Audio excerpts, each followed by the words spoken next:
नमस्कार, मैं डॉक्टर वीना छंगानी, अधिष्ठाता मानविकी और कला, अपेक्स यूनिवर्सिटी जयपुर। आज हमारी चर्चा का विषय है अनुसंधान या शोध प्रविधि, उसकी परिभाषा, महत्व, सीमाएं और प्रकार। शोध क्या है? मानव के विकास, सुख और समृद्धि के मूल में अंततः एक ही चीज होती है और वह है ज्ञान और उसका अनुप्रयोग। इसलिए ज्ञान में वृद्धि मनुष्य की जन्मजात प्रवृत्ति होती है। इसके लिए वह हमेशा प्रयत्न करता रहता है, सत्य जानने का प्रयास करता रहता है और इस प्रयास के क्रम में वह नवीन ज्ञान की प्राप्ति के साथ ही पहले से प्राप्त ज्ञान की सत्यता की जांच परख भी करता है। इस प्रक्रिया से ज्ञान के आयाम में विस्तार होता है। वस्तुतः यह प्रक्रिया ही शोध है। आज की चर्चा का अनुक्रम इस प्रकार रहेगा। हम अनुसंधान या शोध प्रविधि का परिचय प्राप्त करेंगे, परिभाषा के बारे में चर्चा करेंगे, उसके महत्व और सीमाओं को जानेंगे और उसके प्रकार के बारे में चर्चा करेंगे। शोध के प्रकार में मात्रात्मक अनुसंधान, गुणात्मक अनुसंधान, वर्णनात्मक अनुसंधान, अनुप्रयुक्त अनुसंधान, ऐतिहासिक अनुसंधान और प्रायोगिक अनुसंधान के बारे में परिचय प्राप्त करेंगे और अंत में इन सब से संबंधित एक प्रश्नावली भी आपके लिए होगी।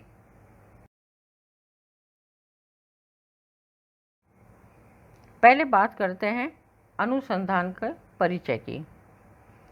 किसी भी क्षेत्र में ज्ञान की खोज करना या विधिवत गवेषणा करके नवीन वस्तुओं की खोज और पुराने वस्तुओं एवं सिद्धांतों का पुनः परीक्षण करना जिससे कि नए तथ्य प्राप्त हो सके, उसे हम शोध कहते हैं। इस बात को हम इस प्रकार भी कह सकते हैं कि किसी भी विषय विशेष के बारे में विवेकपूर्ण तथ्यों का अन्वेषण करके और अधिकतर सामग्री को संगठित करके उसका सूक्ष्मतम विश्लेषण, विवेचन और नवीन सिद्धांतों को सामने रखने की प्रक्रिया शोध कहलाती है। जैसा कि आप जानते हैं कि हमारा यह संसार चमत्कारों से परिपूर्ण है। आज से नहीं बल्कि प्राचीन काल से यहाँ तथ्यों का उद्घाटन और उसके बाद उसे व्यवस्थित रूप दिया जाता रहा है। इन तथ्यों के रहस्य का प्रकट होना निरंतर शोध के कारण ही संभव हो पाता है।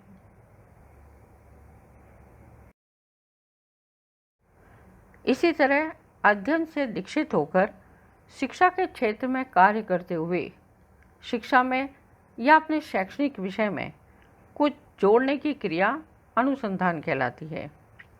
पीएचडी, डीलिट, डीएससी जैसी उपाधियां भी इसी उपलब्धियों के लिए दी जाती है और इसमें अध्येता से अपने शोध से ज्ञान के कुछ नए तथ्य या आयाम उद्घाटित करने की अपेक्षा की जाती है।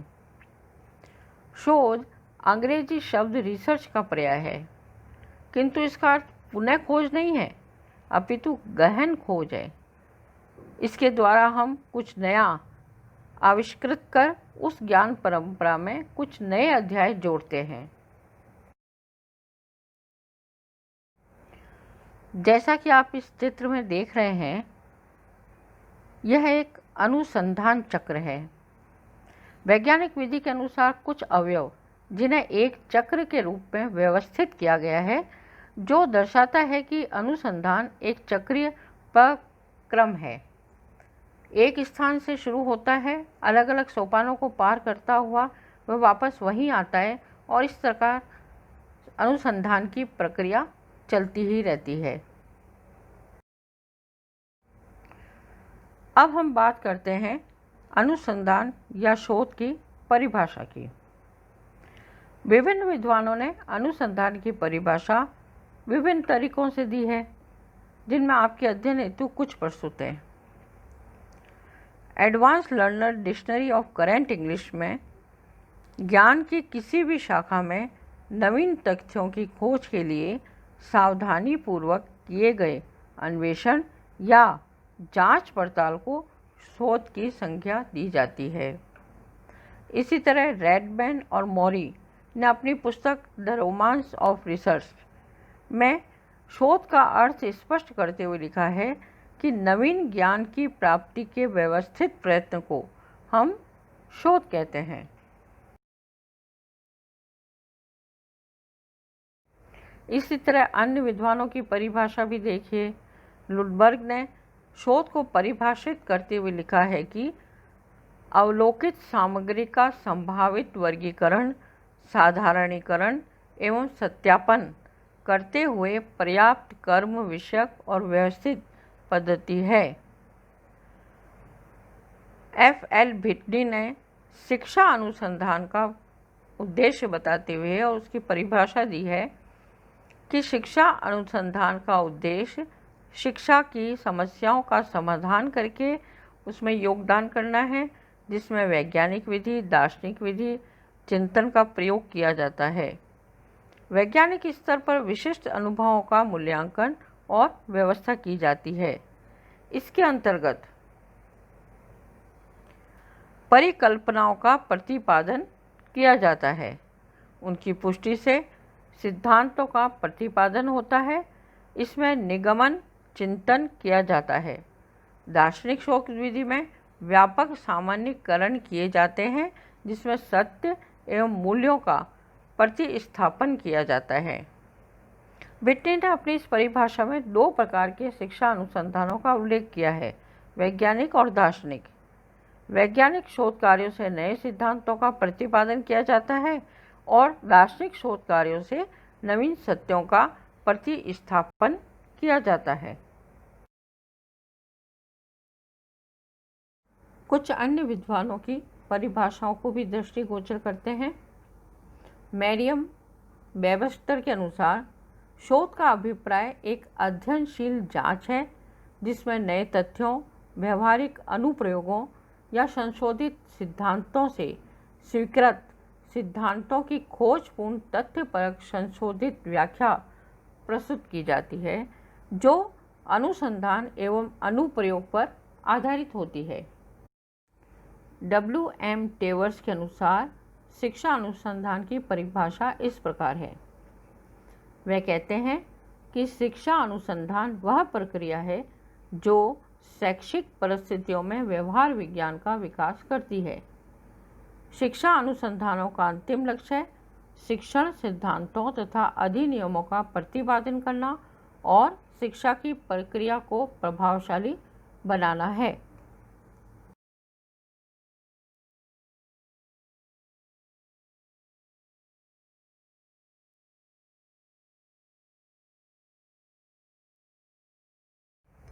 अब बात आती है शोध के महत्व की। शोध का मानव जीवन में अत्यंत महत्व है।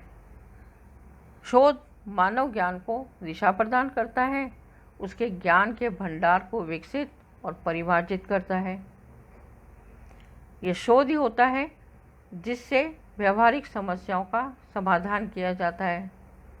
इसी तरह शोध से व्यक्तित्व का बौद्धिक विकास भी होता है और इसके साथ ही शोध से ही सामाजिक विकास का सहायक है। मानव की प्रवृत्ति हमेशा जिज्ञासा मूलक रही है, तो शोध जिज्ञासा मूलक प्रवृत्ति की संतुष्टि करता है। शोध अनेक नवीन कार्यविधियों और उत्पादकों को विकसित करता है। इसी तरह शोध पूर्वाग्रहों के निदान और निवारण में भी सहायक होता है तथा शोध ज्ञान के विविध पक्षों में गहनता और सूक्ष्मता प्रदान करता है। आइए अब हम बात करते हैं शोध या अनुसंधान के प्रकार की। तो सबसे पहले आता है मात्रात्मक शोध यानी क्वांटिटेटिव रिसर्च। मात्रा या संख्या, इस बात को आप दिमाग में रखिएगा। इस शोध में परिवर्तनशील तत्वों का संख्या या मात्रा के आधार पर विश्लेषण किया जाता है। मात्रात्मक शोध निगमन पद्धति पर आधारित होता है। ये निगमन पद्धति क्या है? यह पूर्व निर्मित सिद्धांत होता है जो सामान्य सत्य से तर्क द्वारा अज्ञात सत्य को प्रमाणित करता है। अक्सर प्राय सत्यों के आधार पर अज्ञात सत्य का निगमन होता है। जैसा कि पहले बताया कि यह शोध आंकड़ों पर आधारित होता है और इसका निष्कर्ष भी आंकड़ों के द्वारा ही निर्धारित होता है। आंकड़ों के आधार पर एक नए आंकड़े को निकालना ही मात्रात्मक शोध का उद्देश्य होता है। एक विशेष बात और है कि मात्रात्मक शोध किसी प्रकार के पक्ष या भाव से पूरी तरह से रहित रहता है। उसमें किसी प्रकार का पक्ष या भाव समाहित नहीं होता। यह अपेक्षाकृत घटना या परिणाम या प्रभाव के बीच संबंधों पर केंद्रित होता है और क्रिया और प्रतिक्रिया, घटना और परिणाम या प्रयोजन और प्रभाव से पूरी तरह जुड़ा रहता है। निगमनात्मक सिद्धांत, ये जैसा कि पहले स्लाइड में बताया गया आपको कि मात्रात्मक शोध में काम आता है। अरस्तु के अनुसार यह पूर्व निर्मित सिद्धांत होता है। सामान्य सत्य से तर्क द्वारा अज्ञात सत्य को प्रमाणित किया जाता है और प्राय ज्ञात सत्यों के आधार पर अज्ञात सत्य का निगमन होता है। अब दूसरा है गुणात्मक शोध। इस शोध में परिवर्तनशील तत्वों का उनके गुणों के आधार पर विश्लेषण किया जाता है। गुणात्मक शोध आगमन पद्धति पर आधारित होता है। जैसे कि मात्रात्मक शोध निगमन पद्धति पर है, तो गुणात्मक आगमन पद्धति पर आधारित है। इसी क्रम में गुणात्मक शोध का उद्देश्य मानव के जो व्यवहार होते हैं या फिर उन व्यवहारों को शासित करने वाले जो कारण होते हैं, उनका गहराई से अध्ययन करता है और उसको समझता है। गुणात्मक विधि में न केवल क्या, कहाँ, कब जैसे प्रश्नों की छानबीन होती है, बल्कि क्यों और कैसे को भी खोजते हैं। गुणात्मक शोध निर्देशन से कार्य करता है। इसमें आमतौर पर अभिकल्प का प्रयोग नहीं करते या विकल्प खुले रखते हैं।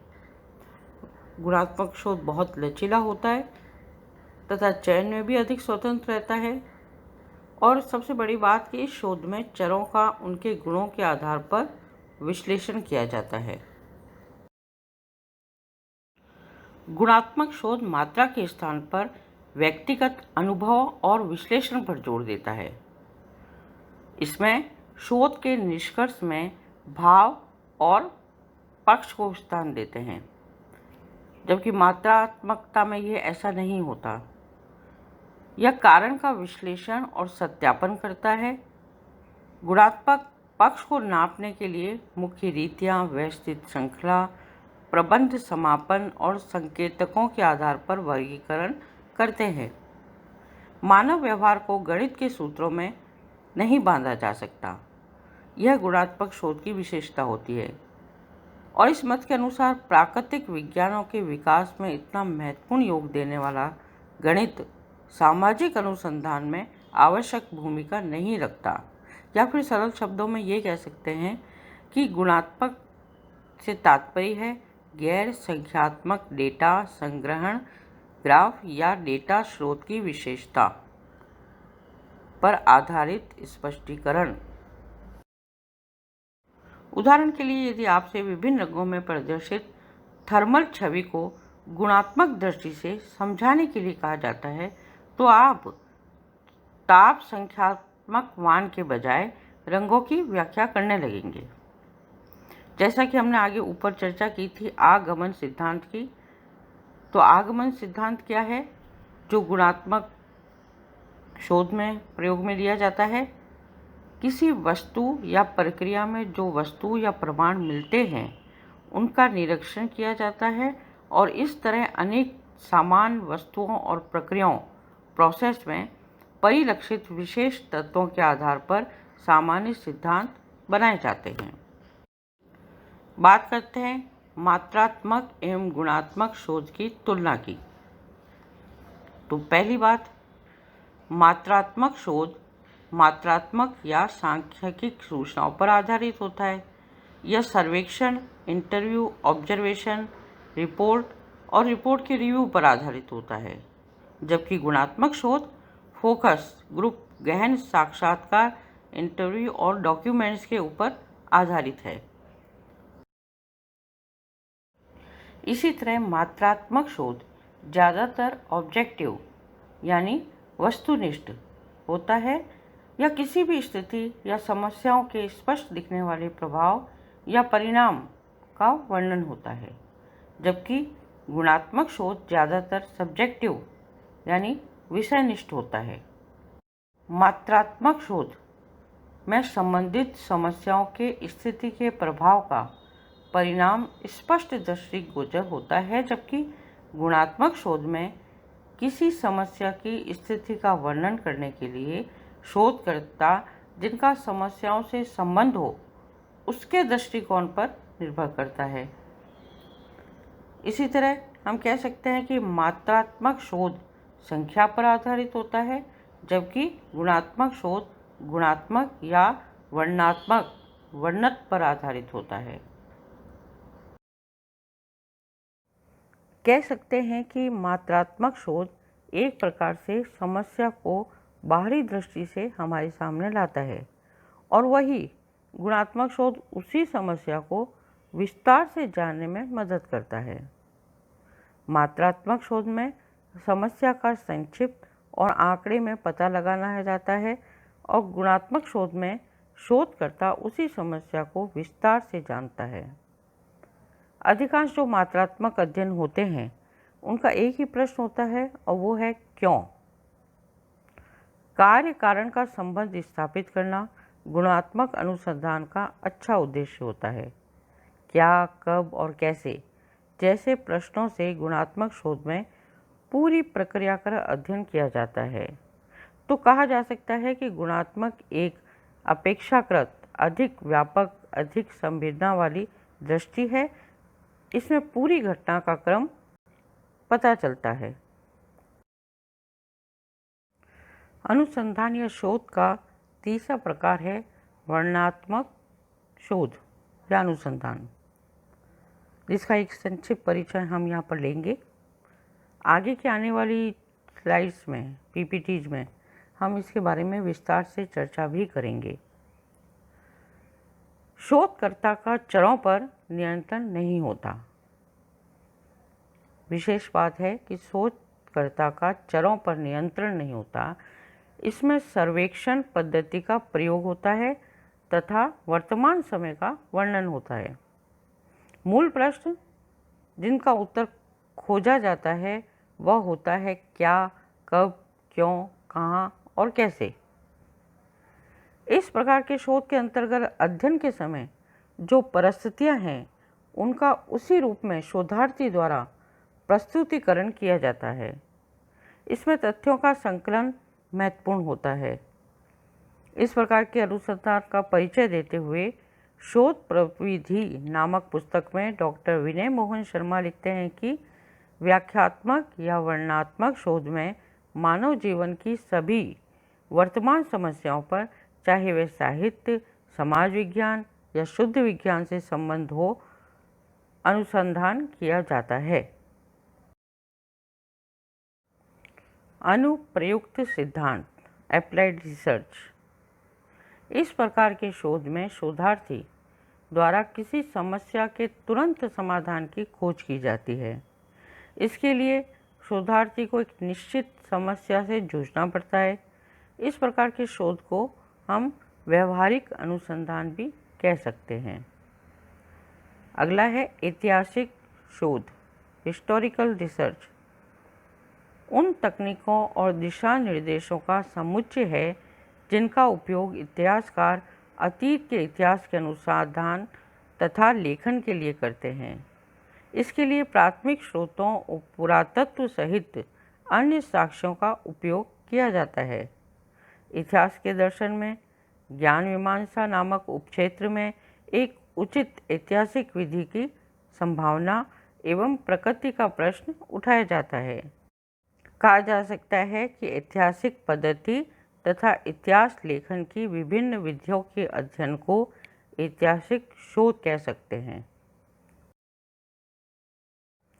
प्रायोगिक अनुसंधान। प्रायोगात्मक अनुसंधान अनुसंधान की एक प्रमुख विधि है। प्रायोगात्मक अनुसंधान में कार्य कारण संबंध स्थापित किया जाता है। कार्य कारण संबंध स्थापित करने के लिए दो स्थितियों को संतुष्ट करना होता है। पहले तो वह सिद्ध करना होता है कि यदि कारण है तो उसका प्रभाव होगा। यह स्थिति आवश्यक है लेकिन पर्याप्त नहीं है। दूसरा, हमें यह भी सिद्ध करना होता है कि यदि कारण नहीं है तो प्रभाव भी नहीं होगा। यदि वही कारण न हो फिर भी प्रभाव हो तो इसका अर्थ यह हुआ कि प्रभाव का वह कारण नहीं है जो हम अपेक्षा कर रहे थे। प्रायोगात्मक अनुसंधान में कारण की उपस्थिति प्रभाव को दिखाती है तथा कारण की अनुपस्थिति प्रभाव को नहीं दिखाती है। इन्हीं दो स्थितियों को संतुष्ट करने के बाद हम सही कार्य कारण संबंध स्थापित कर सकते हैं। शोध या अनुसंधान संबंधी कुछ प्रश्नोत्तरी है जो इसी विषय विस्तार से संबंधित है। प्रश्न 1 है, शोध या अनुसंधान का परिचय देते हुए उसकी परिभाषा दीजिए। शोध या अनुसंधान के महत्व और सीमा पर प्रकाश डालें। मात्रात्मक शोध और गुणात्मक शोध के बारे में जानकारी दें। मात्रात्मक शोध और गुणात्मक शोध की तुलना करें। टिप्पणी करें। मात्रात्मक शोध, गुणात्मक शोध, वर्णनात्मक शोध, अनुपयुक्त शोध, ऐतिहासिक शोध और प्रायोगिक शोध।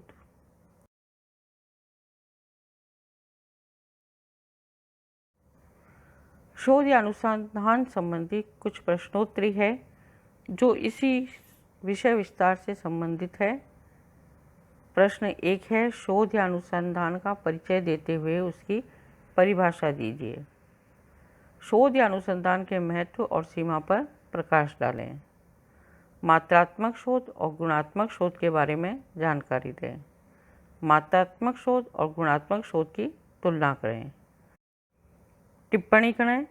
मात्रात्मक शोध, गुणात्मक शोध, वर्णनात्मक शोध, अनुपयुक्त शोध, ऐतिहासिक शोध और प्रायोगिक शोध।